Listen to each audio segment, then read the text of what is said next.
Кашель – это защитная реакция организма, направленная на очищение дыхательных путей.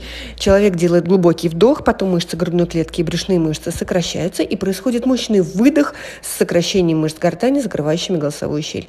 Во время сильного выдоха и происходит выталкивание мокроты из дыхательных путей. Приведу пример 4 основных видов кашля, которые мы слышим.